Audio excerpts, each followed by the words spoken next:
Conversamos esta noche con el ex coordinador nacional de seguridad de la macrozona sur, Pablo Urquiza. ¿Cómo está, Pablo? Muy buenas noches.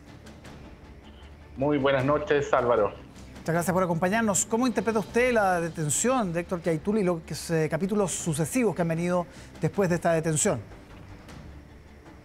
Bueno, yo creo que esta semana hemos vivido dos ámbitos distintos, complementarios pero distintos. Primero, un logro de la democracia, un logro del Estado, ¿cierto?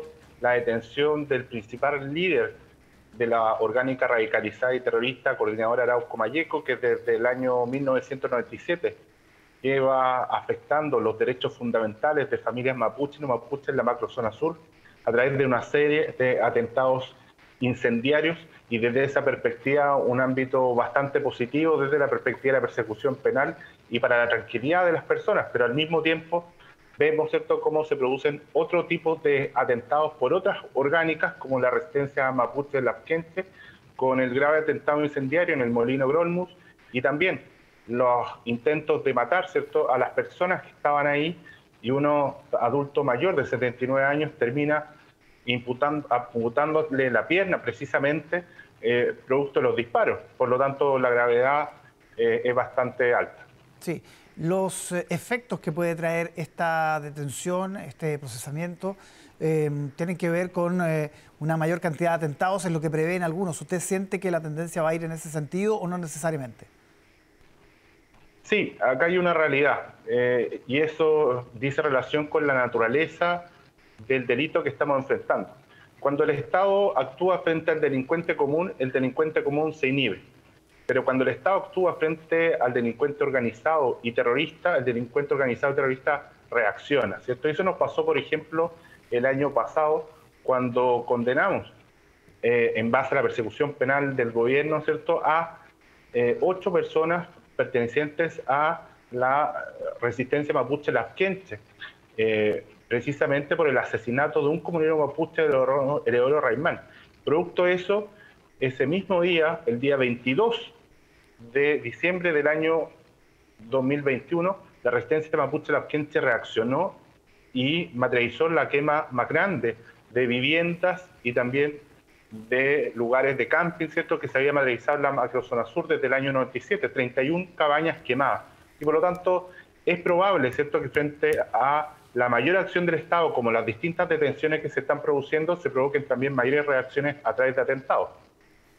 ¿Usted le da credibilidad? ¿Cree que hay que tomar en serio y en consideración esta advertencia, amenaza, dicen algunos, que ha hecho la CAM, la coordinadora Arauco Mayeco, de dar a conocer los contactos eventualmente que ha tenido con el gobierno, luego que se supiera lo de la asesora de la ex ministra Vega?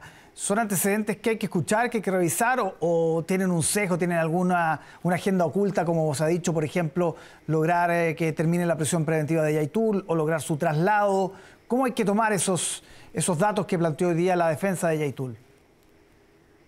Yo creo que más que tomar los datos de la defensa de Yaitul, hay que ver lo que ha hecho el gobierno, porque el gobierno ha tenido un giro copernicano en esta materia. Recordemos que cuando inició el gobierno, la ministra Siche señaló que había que dialogar con todos, incluida la CAM.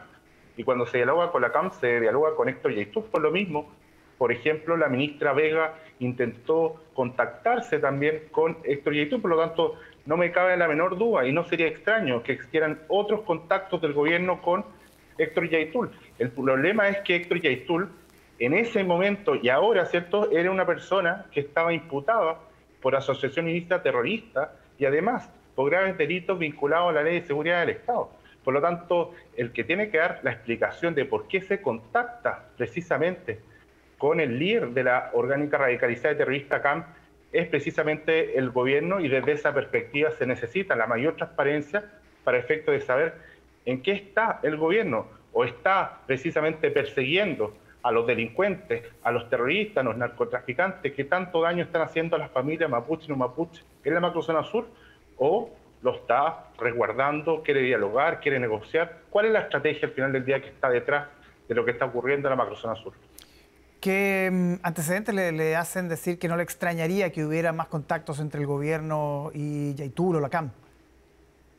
Sí, múltiples antecedentes. Ya lo dije, el mismo llamado a la ministra Sichel a dialogar con todos, incluía la CAM, la reticencia del gobierno frente a las graves amenazas que hacía el mismo Héctor Yaitul, llamado a la resistencia armada, a canalizar la violencia como método de acción política, y el presidente de la República, el presidente Boric, señalaba que no eran delitos, sino que eran meras declaraciones y por lo tanto no se iba a perseguir, en un error profundo desde el punto de vista jurídico, porque precisamente eran delitos asociados a la ley de seguridad del Estado. Si hoy día Héctor Yaitul está en la cárcel es porque precisamente en el gobierno anterior, el año 2020, se materializó una denuncia por ley de seguridad del Estado y eso permitió toda la investigación que hoy día estamos viendo con resultados concretos. Por lo tanto, nada sería extraño de pensar que existieran otros vínculos del gobierno a través de sus personeros con Héctor Yaitul. Muy bien, Pablo Urquizar, muchísimas gracias por conversar con nosotros aquí en Tele 13 Noche. Gracias, Álvaro, que esté muy bien. Buenas noches.